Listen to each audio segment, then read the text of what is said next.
Hello, everybody. Welcome to the History Valley podcast with your host, Jacob Berman.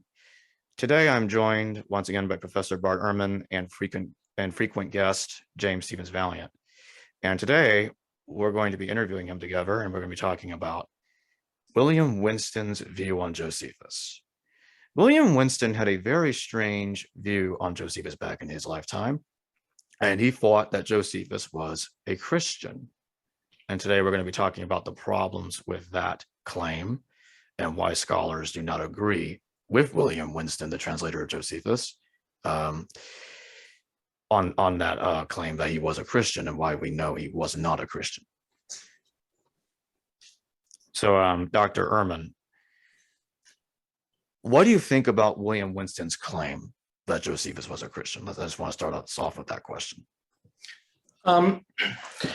Well, the interesting thing about Josephus is that in terms of his personal history, he was a leader of some of the Jewish troops up in Galilee against the uprising against Rome, and his troops were defeated, and he was taken by the Romans, and so he was seen throughout history by Jewish people, and still today by many Jewish people, as being a betrayer of the cause, and that he was a kind of a traitor because he turned himself in, and it's a long story we probably don't need to go into. But as a result of that, his writings were not preserved by Jewish scribes throughout the Middle Ages.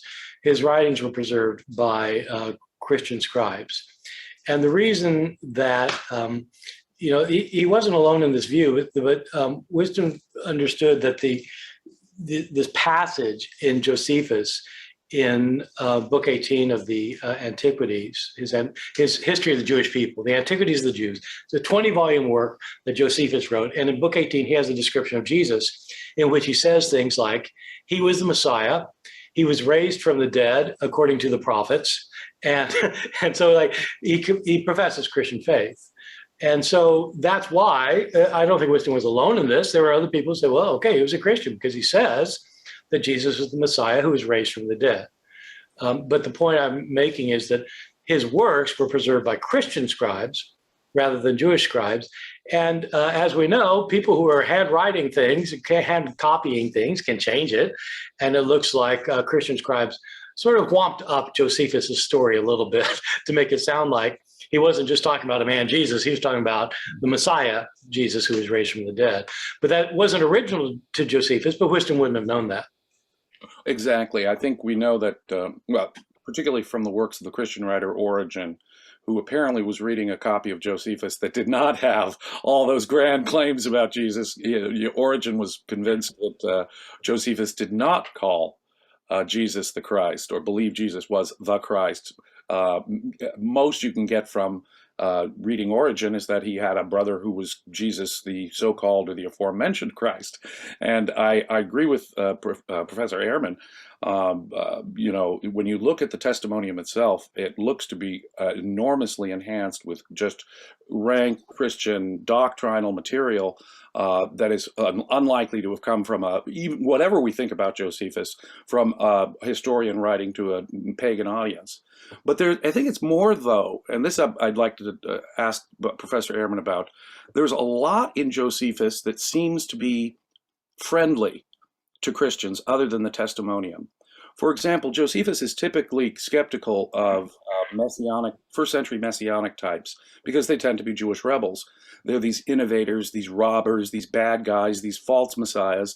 Josephus is constantly telling us about from Judas the Galilean all the way up to the rebels of the First Jewish War. And yet, John the Baptist has singularly positive treatment in Josephus. Without reservation positive.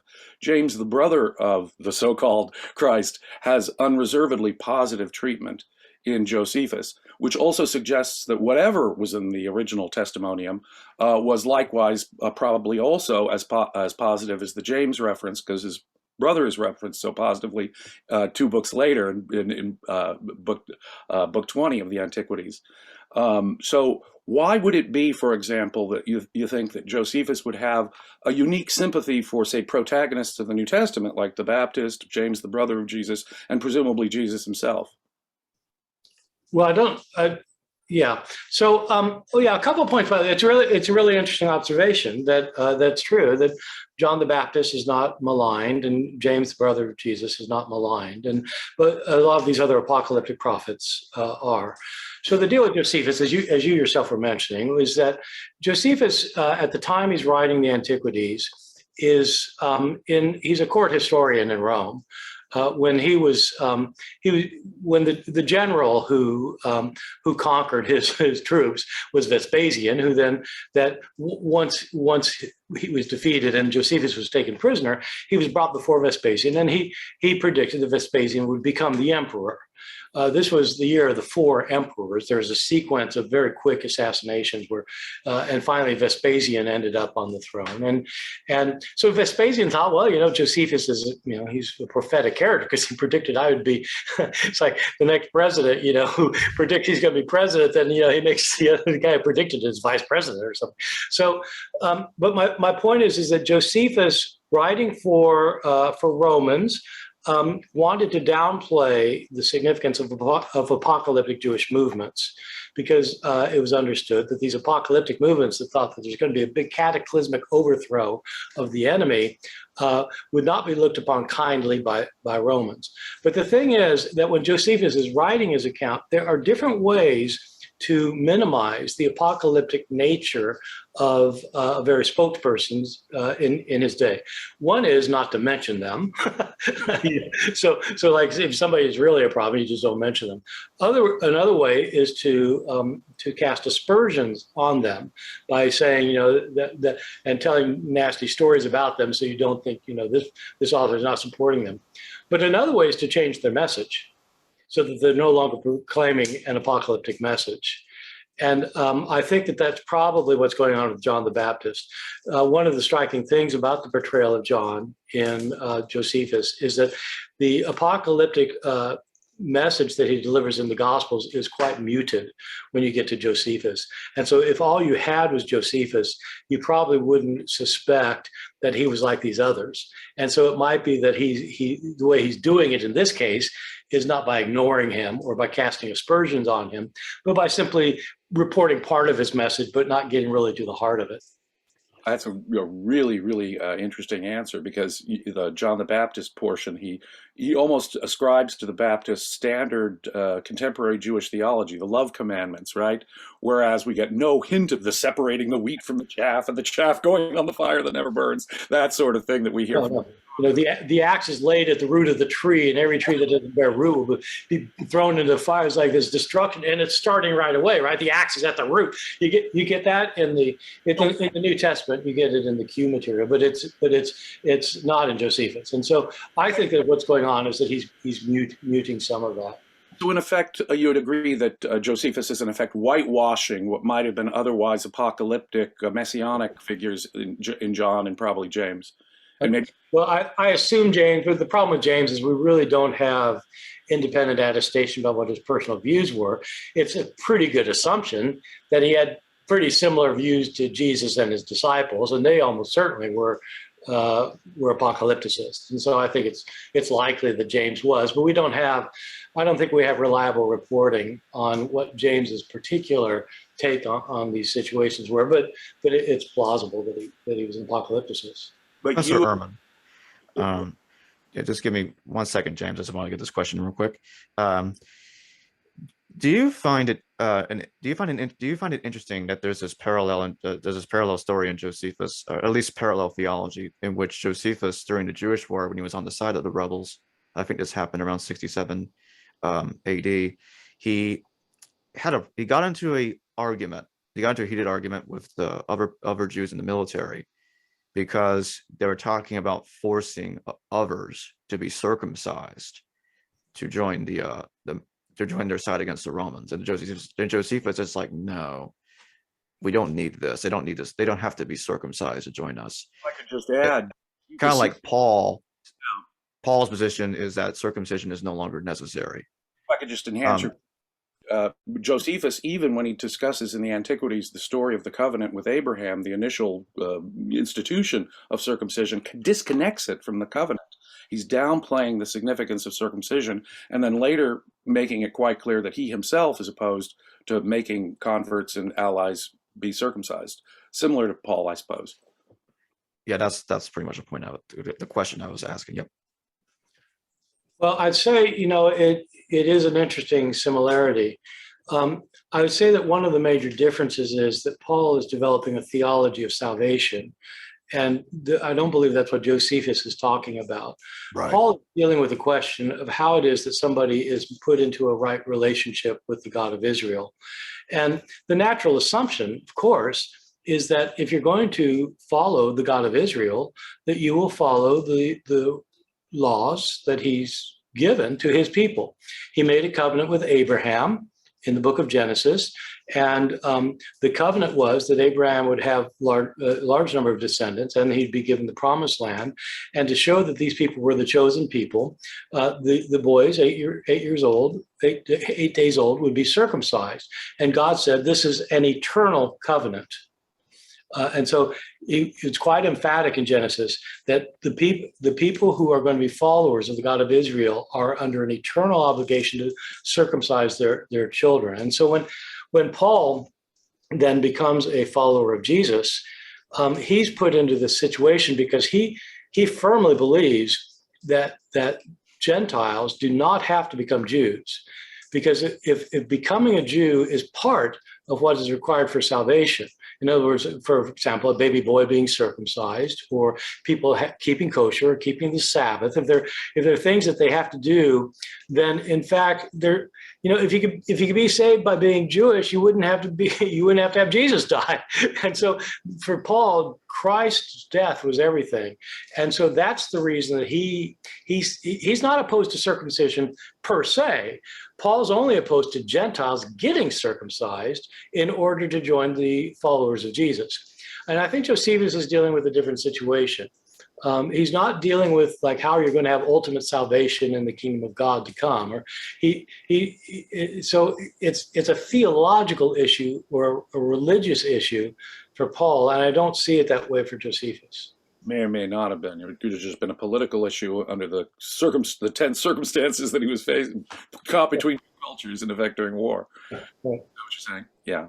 There is an apocalyptic aspect, though, to Josephus. Josephus reports in the wars, mind you, his earlier work, he reports that visions of armies seen fighting in the clouds, and chariots in the clouds are seen during the siege of Jerusalem, particularly right at the fall of the temple.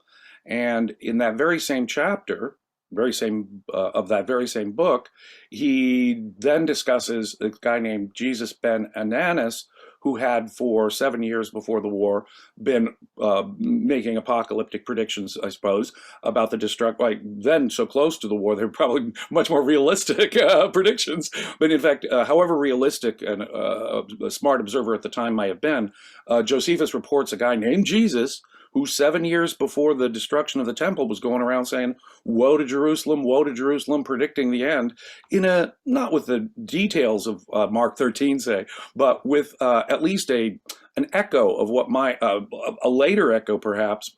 I myself am with you. I think there was a Jesus crucified by Pilate some decades earlier. But could it be that Josephus is seeing the fall of Jerusalem in terms of a Daniel-like apocalypse, with the armies in the clouds, associating it further with prophetic apocalyptic people like Jesus ben Ananus predicting the destruction of the temple? Yeah, I think my view is that Josephus, at one point of his life, was absolutely an apocalypticist. I mean, he's associated with the Pharisees, and it appears the Pharisees, by and large, were apocalyptic thinkers. Paul was an apocalypticist before he became a follower of Jesus as a Pharisee. And the big dispute, of course, the kind of famous dispute between Pharisees and Sadducees, where the Pharisees believed in the future resurrection of the dead. That doesn't mean that they thought your soul would go to heaven when you died. The resurrection was an apocalyptic image that at the end of the age, when God intervened to destroy forces of evil, he would judge everybody on earth for one reason or another, and there'd be a judgment day. And apocalypticists thought that this judgment day was not only applicable to those who happened to be alive at the time, that everybody who had ever lived would have to face judgment, so everybody would come back to life in their bodies. And so this is a standard apocalyptic belief that the Pharisees subscribed to. So it's not surprising to me that Josephus had these kinds of ideas that the end was here, and that you have these kind of cosmic battles going on. And he does. There are a number of people named Jesus in the writings of Josephus. I mean, it's like when I was a kid, most shortstops or second basemen were named Jesus in the major leagues. Like, it was just a popular name back then, and so it was a popular name in the first century. It was one of the more popular names. And so, but it is right. You have this very interesting parallels, and that particular Jesus actually got killed during the war. The Romans were throwing in missiles with catapults, and he apparently got knocked out by a stone and killed him. And so the end of that Jesus, yeah. Well, yeah, very interesting. Are you also of the mind that many scholars are, given the evidence of Galatians and so forth, that Paul's movement before Paul were Torah Orthodox? I'm sorry, that Paul's movement was before Paul. When you say Paul's movement, you mean the one that he was involved in as a Jew, or what do you mean? I mean the movement that he apparently, well, in Galatians, he gives the picture that his leadership, the leadership of his movement consists of James, the brother of the Lord, and a guy named Cephas. These are pillars, these are somebodies, and a very angry dispute with them over Torah orthodoxy, circumcision, and eating with Gentiles. That very angry in Galatians about it. Yeah. That suggests to me, perhaps, that his movement was Torah Orthodox, and that he was testing Torah criticisms. As you point out, he thought the death and resurrection of Jesus were of such metaphysical significance that it sort of changed the world's relationship to the law. Yeah, I see what you're saying. So you're saying that before Paul became a follower of Jesus, that the disciples before him were Torah Orthodox, and they were keeping the Torah. Yeah, I think that's right. I think it was natural for them. They were followers of the Jewish Messiah, and they understood that Jesus, he was a Jewish Messiah. He was sent from the Jewish God to the Jewish people to fulfill the Jewish scriptures. And so, of course, this is a fulfillment of the promises, and so you got to be Jewish. And so I think that's what they thought. I think, though, that what ends up happening, according to both Paul and Acts, I mean, I do not think that Acts generally is historically reliable. In other words, I don't just accept everything it says, but it does agree with Paul on this point that Paul, that the leaders in Jerusalem at one point ended up agreeing with Paul. And I think that in a basic sense, it's probably, Paul indicates that as well in Galatians. In Galatians, he suggests he had to twist some arms. In Acts, it looks like they were on board before he even showed up. And I think that's unlikely. But I think they did end up on Paul's side to the extent that they agreed that Gentiles did not have to become Jewish in order to follow Jesus and to have justification. But the dispute with Peter, I don't think, was about circumcision. It's really not about whether Jews have the right to eat kosher foods or not. It's whether Jews in Christ are allowed to have meals with Gentiles in Christ, or whether the Jews have to keep their kosher laws, which would keep them away from the meals. And so it's really more a question of fellowship than it is about, and so Paul thinks that makes it a two-tiered system, that it's really kind of the haves and the half-halves. And he's not really into it's all equality. Gentiles are equal with Jews. And I think Peter still has this kind of remnant thing. He thinks, yes, Gentiles can be saved through the death of Jesus, but we got to keep our kosher here, and so we're not going to have dinner with you. and Paul thought, no, we're not going to do that. Do you think Paul could have been the source of any other innovations, theological innovations within the movement? I don't know. I mean, I don't think that he invented the idea that the death and resurrection of Jesus is what brings salvation. I think that the disciples of Jesus thought that right off the bat. Very soon. I think that's why Paul was persecuting them, because they were saying that a crucified man was raised by God and is now the Messiah. And I think Paul thought that was completely outrageous. So I think that message was around before. I think Paul developed that message significantly. But I do think that the one innovation is the one we're talking about. I think what Paul realized when he had his vision of Jesus is that it's only Christ's death. And so the law does not help to make a person right with God. And the law in some ways hurts because the law tells you what to do, but it doesn't give you the power to do it. And if you're controlled by sin and you know you got to keep the law, you can't keep the law because of sin. It's like you're burned here. And so the innovation was the law. I think Paul thought Jews ought to keep the law. It's fine. If you're a Jew, sure, keep kosher if you want to, but don't think that's going to help your salvation at all. And if Gentile doesn't need to do that because it doesn't relate to your salvation. One final question then to sort of put this together for a final thought about Josephus.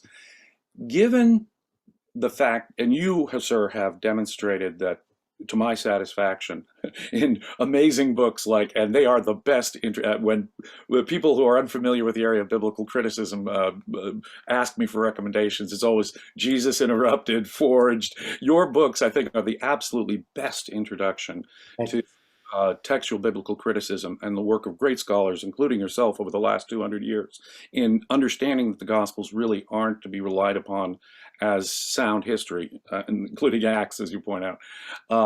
Now, given the fact that the Gospels are not historically reliable and could be reflections of Jesus in light, say, of Paul's criticism of Torah, for example, could it be that Jesus's pro-Roman or pacifist-leaning politics could also be a reflection of something that was an innovation of Paul?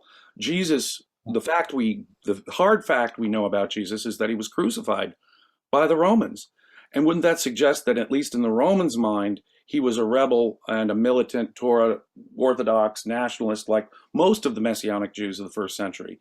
So could the politics of, say, Romans 13, where Paul simply says, in a way like Josephus does, that God is on the side of the Roman government and that we should obey them as God's appointed agents on earth? Paying taxes isn't just a smart idea, it's a moral obligation. And so in Romans 13, Paul is very pro-Roman and pro-peace in his politics. Rebellion's a sin. And that seems to be reflected by Jesus in the Gospels, just as the Torah criticism is reflected in Jesus in the Gospels. And yet the historical reality we know about Jesus is that he was executed by a Roman governor by crucifixion, which would suggest he's more like these more typical militants of the period. Yeah, no, it's an interesting idea, and it's a good point. What I would say is that I think you're absolutely right that the Romans saw him as somebody who could possibly start an insurrection of some kind, and they kill him on political charges. The charge is actually claiming to be the king of the Jews. And of course, the Romans are ruling Judea, and you can't have a king unless, and so that it's an insurrection, a charge of sedition against the state. But it is an interesting question then whether Jesus himself, whether it was an accurate charge or not. Was Jesus really out to foment a revolution? And my sense is that the answer is probably no, and there are some good reasons for thinking it. It's not just that the pacifist material is scattered throughout all of our sources at many levels, which it is, but it's also that when Jesus was executed, his followers were not arrested.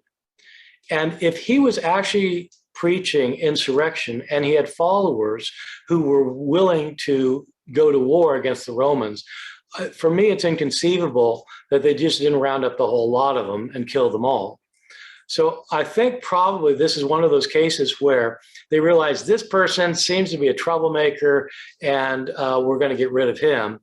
But if they thought that the whole band was a problem, they would have gone after them, I think.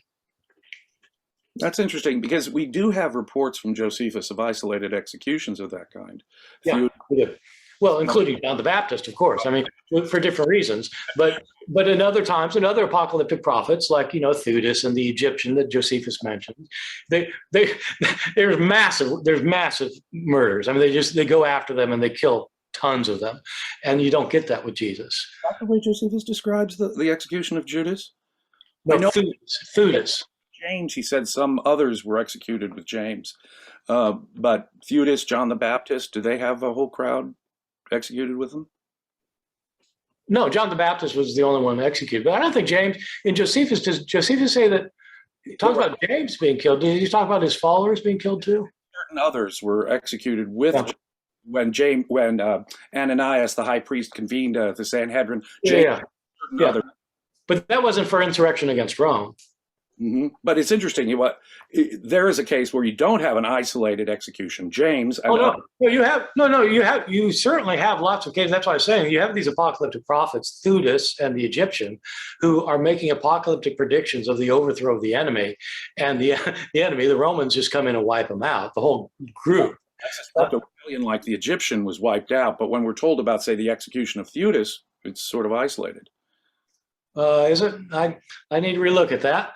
I thought they went after the whole lot of them. But other executions at around that same period, which I don't want to be. Anyway, my point is that Romans basically took out anybody they thought was a threat. Yeah. And so I don't think the disciples were.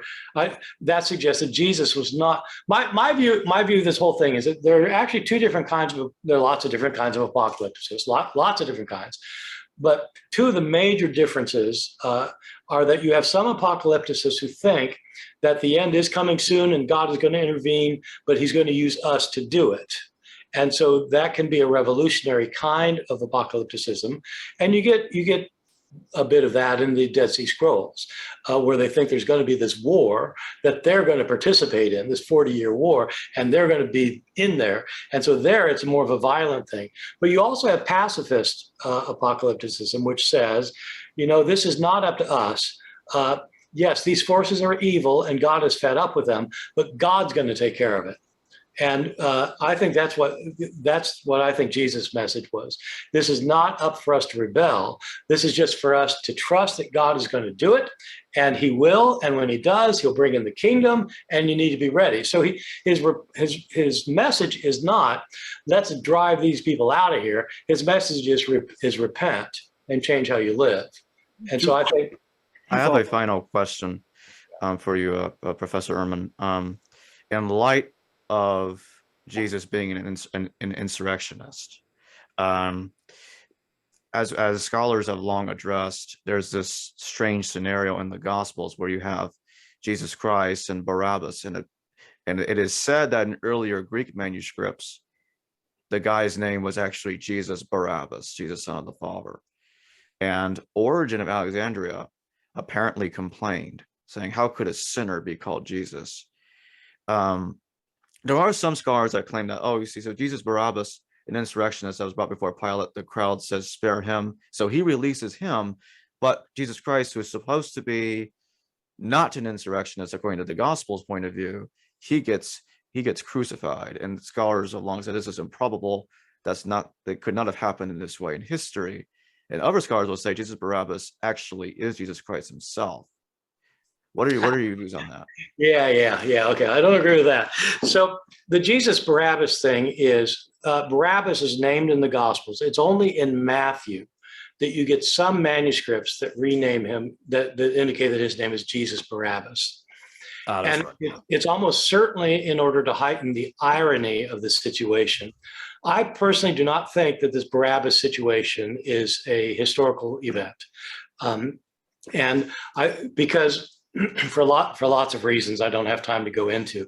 I actually talk about it at some length in one of my books, the book that was called Jesus Before the Gospels. I try to explain why the Barabbas thing looks like it's not a historical event. I'll put a link in the description. The interesting point you make, though, is that the name Barabbas means son of the Father. And I think what's going on here is that early on, as early as Mark, in the trial narrative, the people who are there, the Jewish people who are there, are given the choice. Do you want Barabbas, that son of the Father, or do you want Jesus, that son of the Father? Barabbas is the insurrectionist. Jesus is the pacifist. Jesus, for the gospel writer, is the Son of God who's going to die for the sins of the world. Do you want that, or do you want liberation from Rome? And the Jewish people who are there choose the insurrectionist. The gospel writers, who are anti-Jewish in many ways, are trying to show that these people made the wrong choice. They rejected their own Messiah, who actually will become their king, in order to advocate for an insurrection. And so it's an ironic thing from the very beginning, from Mark's gospel. It gets more ironic over time as you read the later gospels. Matthew makes it really ironic by taking Barabbas and calling him Jesus Barabbas, as if people had last names back then, right? Actually, emperors had long names, and other people real high crowd, but people like that, they didn't have last names. So anyway, I think Matthew's trying to heighten the irony. Now, to step back a little bit from that, do you think the passion narrative is basically trying to in all four Gospels, Pilate declares Jesus innocent. The crowd has the triple demand, and they're getting all violent. It's almost like we don't even need Matthew's edition. His blood is on us and on our children to get the parabolic point that Gospel's passion narrative appears to me to be sort of a parable that intentionally exonerating Romans and blaming it on the Jews who want a more earthly Messiah. I agree with that. And, an interesting exercise I have my students do sometime is to line the Gospels up chronologically. Start with Mark, then Matthew, then Luke, then John, and then throw in the Gospel of Peter for good measure, which is later still. And what happens is Pilate gets more and more innocent as you move through it. And the Jews who are present become more and more guilty.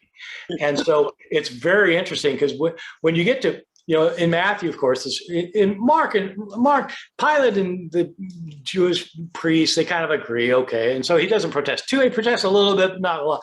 In Matthew, he washes his hands and says, I'm innocent of this man's blood. And the Jewish crowd cries out, his blood be upon us and our children. When you get to Luke, Pilate protests 3 times that he's innocent. He's done nothing to deserve this. When you get to John, he protests 3 times, and you don't get this in English translations. But the high priest, the chief priests, and the scribes are urging his death, and so Pilate hands him over to them to be crucified. The antecedent are the chief priests. What? You don't get that in the English. They don't put it that, but that's what it says.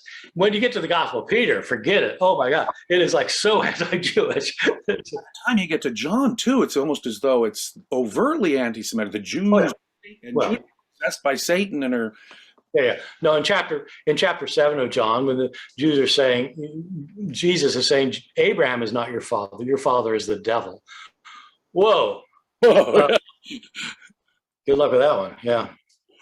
Wow. Well, what a fascinating conversration. Yeah, this is good. It's great. I want to thank you, Jacob, and I want to thank you, Professor Ehrman. What an honor it has been to speak with you. Well, thank both of you. I really appreciate this. It's been really good. It's been fun. Yeah. Thanks Great. for joining us again, Bart Ehrman. You're welcome. Hello, viewers. Thanks for watching this video from the History Valley YouTube channel. Please don't forget to subscribe and hit the notification bell. And if any of you wish to further support this channel, please consider checking out this channel's Patreon page and becoming a patron, and/or donate through PayPal or through Super Chat during a live stream. Thank you.